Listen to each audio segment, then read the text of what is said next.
রাজশাহী বিশ্ববিদ্যালয়ের পুরো প্রশাসন নিয়ন্ত্রণ করছে জামায়াত ইসলামী, এমন দাবি করেছেন ছাত্র দলের সাধারণ সম্পাদক নাসির উদ্দিন নাসির। তিনি বলেন, রাজশাহী বিশ্ববিদ্যালয়ের পুরো প্রশাসন বাংলাদেশের একটি রাজনৈতিক দলের কর্মীরা যেরকম পরিচালিত করছে, রাজশাহী বিশ্ববিদ্যালয় সেভাবে পরিচালিত হচ্ছে।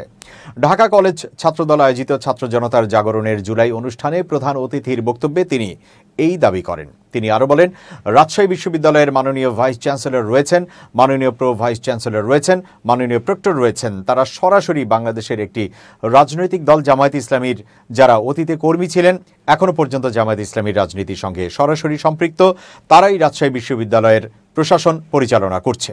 তিনি বলেন, এমনও কথিত রয়েছে যে রাজশাহী বিশ্ববিদ্যালয়ের প্রতিটি সিদ্ধান্ত গ্রহণ করার পূর্বে রাবির মাননীয় উপাচার্য শিবিরের পারমিশন নিয়ে থাকেন।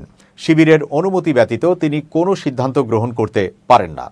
নাসির আরও বলেন, গণ অভ্যুত্থান পরবর্তী সময়ে তড়িঘড়ি করে শিক্ষার্থীদের কোনো মতামত না নিয়ে রাজশাহী বিশ্ববিদ্যালয়ের ছাত্র সংসদের যাবতীয় প্রস্তুতি তারা গ্রহণ করেছে। তিনি বলেন, গণ অভ্যুত্থান পরবর্তী সময়ে তারা আত্মপ্রকাশের মাধ্যমে বিভিন্ন বিশ্ববিদ্যালয়ের প্রশাসনের গুরুত্বপূর্ণ পদ বাগিয়ে নিয়ে তারা এখন বিশ্ববিদ্যালয়গুলোকে নিয়ন্ত্রণ করছে।